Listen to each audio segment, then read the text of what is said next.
Okay, good morning, everybody. It's so nice to see everybody. We know people will still be trickling in, but we have a packed agenda today, so we're going to get started. Welcome to the 5th Annual Sustainability Connect, and thank you for taking the time out of your day to join us. And a big thank you to my team, Susie, Steve, Derek, Brian. Just raise your hands for folks who might not know you. Rebecca. And it really is a full team effort. And additional thanks, we have some of our remarkable student fellows with us today as well. Andrea, Yue, and Audrey, and they'll be in and out throughout the day, stepping in and helping out. But before we get started, just a quick review of the agenda. We have agendas on your table. For those who haven't paused to take a look. So we have a fabulous agenda today, I have to say. We've got a retrospective of sustainability, then we'll move into a brief break. Then we're going to have a new system we're going to try, so your feedback will be fabulous on looking at roundtables, developing roundtables, and we're calling it Sustainability in Motion. So you have a chance to kind of have a buffet opportunity to get a sense of all of the amazing activities taking place around campus. We'll have a moment for reflection, and then we're going to look ahead. We've got a new program, a new panel this year on designing the future of sustainability education with faculty, students, and staff. And then we'll end, for those of you who are able to join us after lunch, with a community input session driven by our recently launched program, or at least recently launched committee, the Sustainability Leadership Committee. So we're looking forward to that.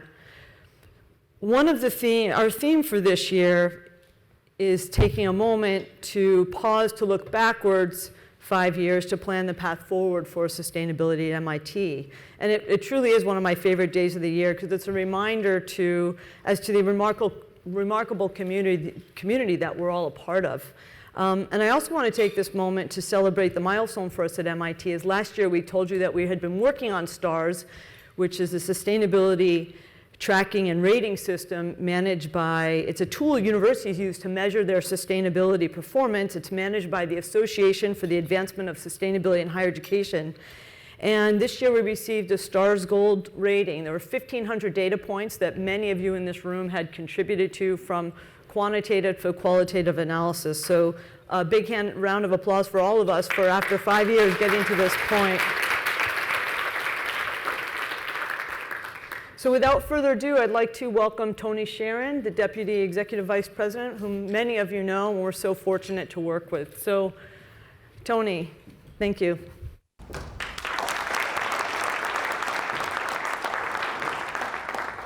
So thanks, Julie. Nobody thanked you, but for your team, thanks for all your hard work. Julie talked about the theme is looking back and looking forward. I kind of feel it looks more like we're absorbing our accomplishments and forecasting the calibration for the future. So you can't help but walking over here and noticing all of the construction and activity going on. And what that means to all of us, and Julie has talked about it, I've talked about it, I know Joe Higgins has talked about it, is that we're trying to meet our commitments to the greenhouse gas and other sustainability commitments, but in the process of doing that, the campus is growing by leaps and bounds. And you can't grow by leaps and bounds without consuming materials, electricity, power, steam, heat, people, and everything else that's associated with it. So this chart looks like we're growing, but we're still maintaining our goals, but I don't think it does the system justice. I think if you looked at all of the work that goes on, if you start at Briggs Field, walked across, cut through the Z Center, come through here, look at what's changed in the last year since we've been here, you've seen an enormous amount of work. Now, the pessimists here, I see lots of opportunity. The pessimists will see not only additional energy, they'll see waste, they'll see parking, they'll see all kinds of issues in there. But that's a big task that faces this whole group, and I think society and the globe as a whole is the nature of things is we're going to continue to grow. So one of the things that you miss when you walk through that is you miss the power plant. And that is a key player. It's not the most dramatic thing. Usually when I present to academic council, nobody ever sees the power plant. And they never see, nobody names the power plant either, by the way, or any of the infrastructure underneath it. But that power plant is crucial to us adapting to growth. So that allows us to absorb about 10% of growth and still not aggravate the task that, or more complicate the task of having to reduce our greenhouse gas. And it also has the benefit of reducing other emissions as well. And one of the other major factors to that power plant is it improves our resilience by leaps and bounds. Now, Joe Higgins will talk a little bit more about the power plant and overall how we're going to meet our goals for energy consumption going forward. But from a resilience perspective, it's just not just the power, it's how do we keep going and adapt to climate change. So to the crowd here, when we first started addressing stormwater and what were the issues associated with climate change and the intensity of storms going along, Cambridge did a study and we looked at that triangle and it was clear, like we had nothing to worry about. And then somebody checked and found out that that black line, that border, that's where they stopped their modeling. So we had no clue what was going to happen inside. So the team here, as only you would expect MIT staff members to do, is get down to the nuts and bolts of the phenomenology of this storm sewer and go through and evaluate, test, check. The only reason why I know this because I had to sign an insurance policy for the diver, the guy that went into the pole, like, go figure that out, into the pipes. So what we've got out of that was a model that we can now integrate. And what later on, I think today, right, you're going to have Brian Goldberg and Ken Strispick go through the mechanics of what they've done and what that means for us going forward. So that is questions that come up all the time. So it's like, how do we control our energy use and how do we adapt to the climate? So in just closing to get you onto your agenda, I can't think of any problem or issue that we face on campus as not being applicable to the globe and to the country and to society in general at large. So the thought processes and ideas and identification and solutions that come up here, I believe at some form or another are transferable to outside. So this whole concept of Pillar 5 in that climate action plan as being the campus as a laboratory rings true every single time. So I urge you, not as you kind of absorb what's gone on in the past, is take a look at the future is how do we continue to accentuate using MIT, both the brain power and all the investments we're making in the buildings to put the lessons together that can be applied worldwide. So enjoy the conference. I appreciate your invitation.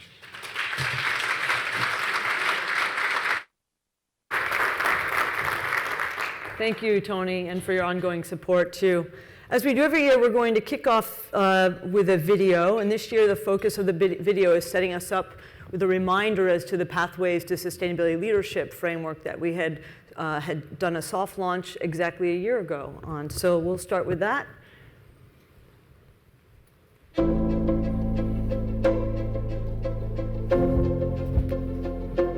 The Pathways to Sustainability Leadership by MIT emerged out of a task force to build a vision for sustainability at large.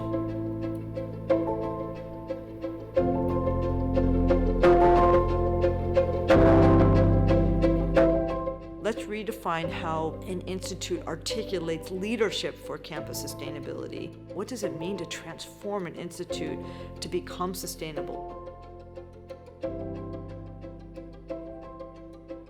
There's an unprecedented amount of capital renewal and construction going on. It has everybody from the planning people to the maintenance and operations to the building designers rethinking and learning from all the decisions that were made on how the campus was developed from the time MIT crossed the Charles to all the brand new buildings, state of the Koch Center, and now the massive development going on in Kendall Square and also on the West Campus. So there's a lot to learn from. There's a lot of opportunities to try new ideas.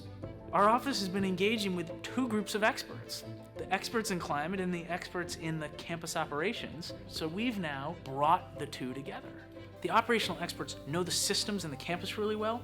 We have the same conversation with our campus climate scientists and climate researchers, and they've got a fairly good sense of which kinds of flooding events are more probable. Now we're taking that information hand in hand with the operational experts to help them now answer, well, what does this mean for the campus?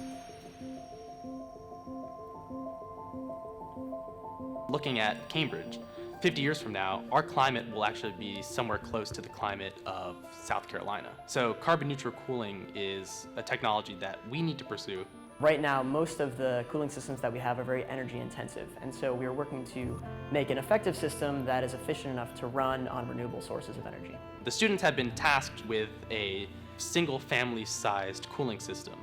We've given them specifications that would allow them to seamlessly integrate that into MIT as well.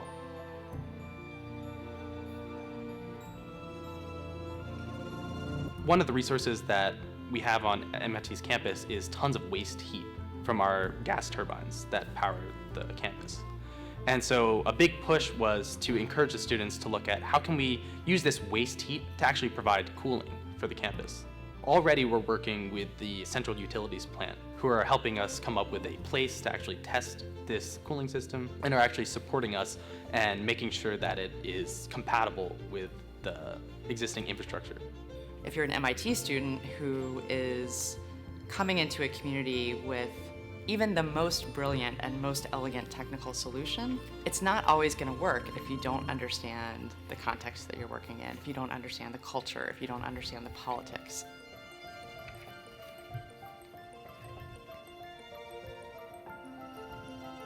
There are many choices that MIT has made behind the scenes that we may not be aware of, that we make our own electricity, that we're investing in doing that better, that we are planning a solar farm so we can test out ideas that are developed at MIT that could then be scaled up elsewhere, that we think about where our food comes from, that we think about where our community garden should be. Climate change, it truly seems like this daunting challenge that we won't ever be able to solve. But you have students every day working on these problems and believing truly that they can do something positively to change the course of our institute and our greater community.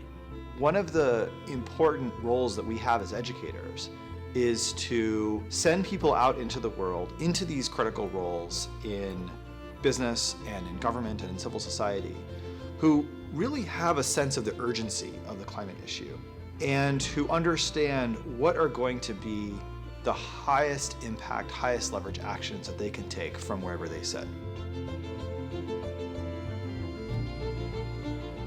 That's one of the beauties of working here, is that we can look internally, but also we very much see our role as driving the field and creating vision for campuses around the world.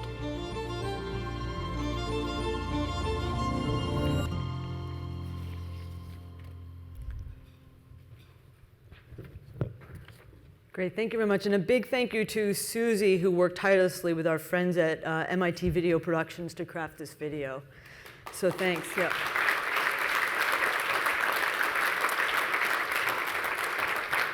Some of the feedback that we've gotten in the past year, which has been so useful, which we are committed to working on over the next year, and we're going to actually kick off today with that, is improved communication.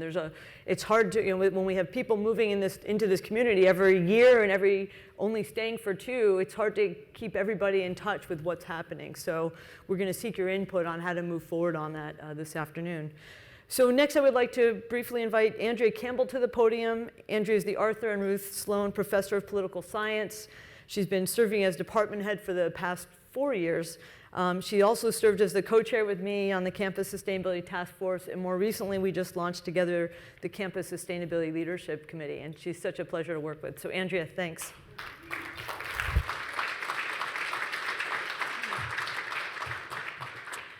Thank you, Julie. And thank you all for being here. It's just a thrill to see such a big group here at Sustainability Connect 2019. Just to give us, the video mentioned this as well, but I just want to underline this unique process that MIT has gone through and how we got here. In 2015, the provost, Marty Schmidt, and executive VP and treasurer, Israel Ruiz, convened the Campus Sustainability Task Force. And we spent a couple of years studying what was already going on at MIT, what are other campuses doing, checking in with the various stakeholders and constituencies around MIT. to create this pathways document. And this set forth 5 routes by which MIT would pursue sustainability. One was to be an exemplar that incorporates sustainability considerations into campus infrastructure, operations, student life, and daily decisions to just make it part of the normal way of how we do business here, to think about sustainability. A second one of our pathways was to uphold MIT as a model for transforming the organization itself to make sure that sustainability considerations are just part and parcel of what we do every day. A third aspect of this was for MIT to be a generator of new ideas for research, for education, and contributing solutions that we can share with the whole, other campuses, other communities, the whole world about addressing sustainability as an issue. We sought to be an innovator of educational experiences for the many diverse communities here on campus and elsewhere. And also to be a thoughtful partner. Here we are embedded in Cambridge and Boston, and we want to interact with the communities where we're situated, since we're going to be here for a long time. So it's very important that we do that. What's really exciting about the process is 2 things. So first, many of you were here last June 1st, where we had a day-long session where we came together to really talk about this pathways document and how could we implement it. So we spent a day at the Implementation Design Forum sort of going over the pathways, what would it take to actually put this plan into motion. And out of that came the next step. And it's really important to underline how important this is. There are a number of universities that have sustainability plans, but I think we're the first ones to really set out this set of conditions for success. This came out of the June 1st workshop last year and sets out, what would it take to actually forward sustainability here in a meaningful way. One of those, and there were sort of 4 conditions for success that we set upon. One was to designate the Office of Sustainability as the institutional guidance for this entire effort and the implementation of the Pathways document under Julie's wonderful leadership. The next step in terms of pursuing this would be the governance question. And so we established a Sustainability Leadership Steering Committee, and we've just begun to meet this spring, which I'll get back to in a moment. Of course, data matter, right? We need to measure our progress. We need to measure where we need to do more interventions. And so there's a sustainability data pool that you'll hear more about today that provides a dashboard where all members of our community can access data to see how we're doing, but also data to form the basis for continued education, research efforts, and so on. And then a fourth condition for success that the people at the Design Forum settled on and realized was so important was communication. There's a tremendous amount going on at MIT in many, many arenas, but making sure that everyone is aware of what's going on, aware of the synergies, and so communication and visibility is the 4th condition for success. And so this spring, we've launched the Leadership Steering Committee, and we have an initial set of working groups that have already started to analyze and implement some of these ideas more in depth. Thus far, we have working groups on topics such as materials management, water, communication, of course, as you just heard, and the future of sustainability education. And so those groups, their work is just starting. They'll roll out over the next months and years. We will add more working groups in the future as the implementation is able to get to new topics. And it's just an incredibly exciting time and a real opportunity for MIT to realize its leadership in this area. So thank you all for your many efforts. Both in the past, now, and into the future. And we've got a great program for you today, so thanks so much for being here.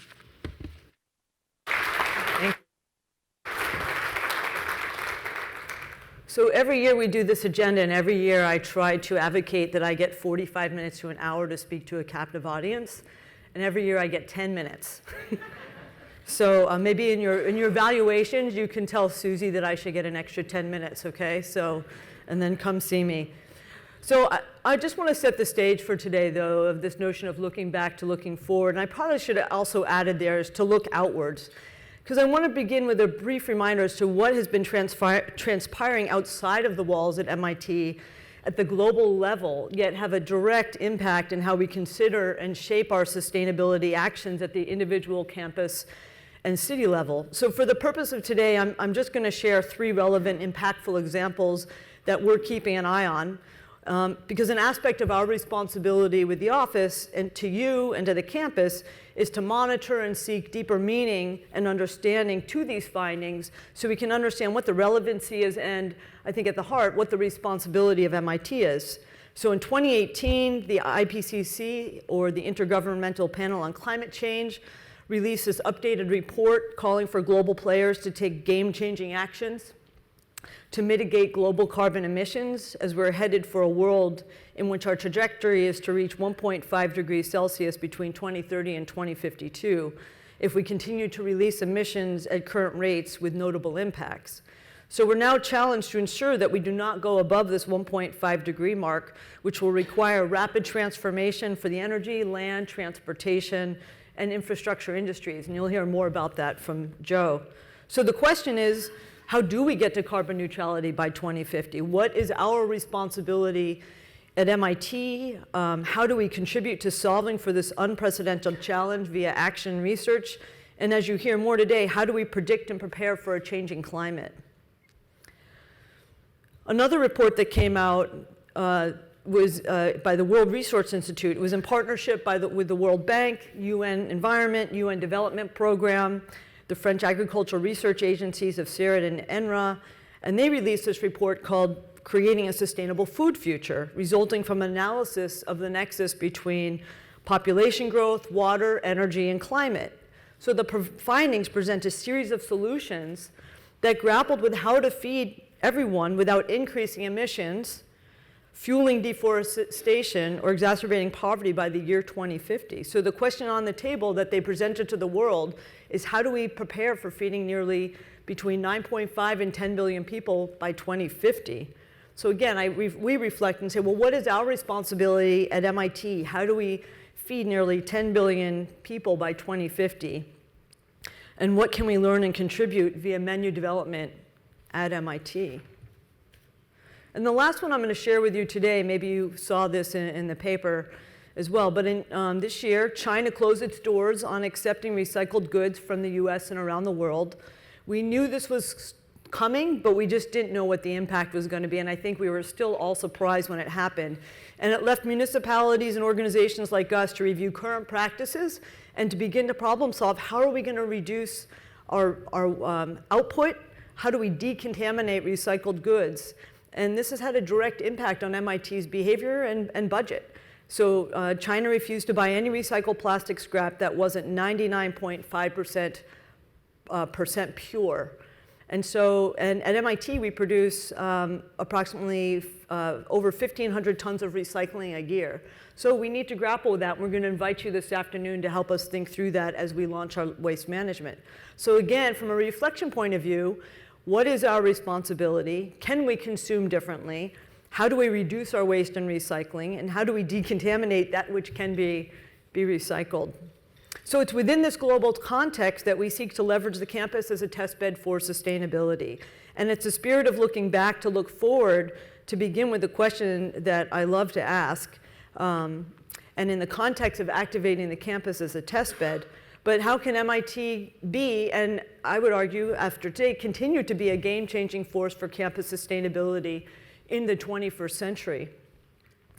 And then in true MIT fashion, we built this process and foundation to evaluate, analyze, and frame the question asking, what are we solving for? And so we now work with almost everybody I recognize in the audience today. We work with all of you to continue to ask that question to make sure we're heading in the right direction. And so it's an iterative process. It's an effort to ensure that we're understanding and taking the systems perspective into perspective, that we're understanding our solutions and taking that in consideration at all times. We're taking the time to understand and explore what scale needs to be considered and at what scale are we solving for sustainability, and what scale is necessary to solve these challenges of waste, of climate change, of climate resiliency, of food systems. The last part to end here is to think about how we're measuring for impact. And this is a growth area. I think it was last year or the year before, we launched the data pool. And again, this is an aspect of we seek to analyze, dialogue, and seek the input across priority areas. So if you may recall, many of you were involved with these very forward-thinking reports that were developed that range from the working group reports looking at stormwater that Tony alluded to, building designing, construction, labs. As a community, we designed the Plan for Climate Action. Last year, we came out with the Food Working Group and, of course, the Pathways document. And each of these have commitments within them that require measurement, particularly at the quantitative level, and now moving towards qualitative impact. So that said, this year I was able to hire a remarkable student who will be with us a little bit later, and we're starting to better understand and measure and take note of what our qualitative impact, and we'll make these available on the data pool soon, but this gives you a sense in the past 5 years of how many commitments we've actually launched across all of these areas, and a sense of how many projects. And if you're thinking, I wonder if my project is in there, that's part of where we're going to engage many of you after today to double check, work with us, and input into collecting that information. And the final part to head into the panel here is one of the most essential aspects of our work, and why we do this activity every year is the role of mobilizing partnerships. We launched Sustainability Connect 5 years ago on the premise that we needed to create a forum for the exchange of ideas, to connect with new colleagues through activities, shared solution development, augment your own knowledge of what's going on, and return to your day jobs on Monday to try something new and to provide input and engage in ideation to inform the path forward.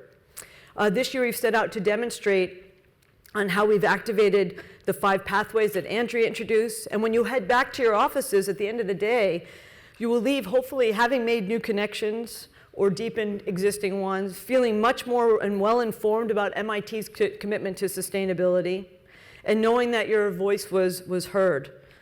And so I'd like to end by saying today we invite you to reflect, to look forward, and to take a step away to do some moonshot thinking with us. Again, you're outside of your offices, you're out of your day-to-day decision making, and help us think big today. We've activated the campus in all of these areas illustrated here, but we have to go further, and this is where we're going to jump into a retrospective of sustainability.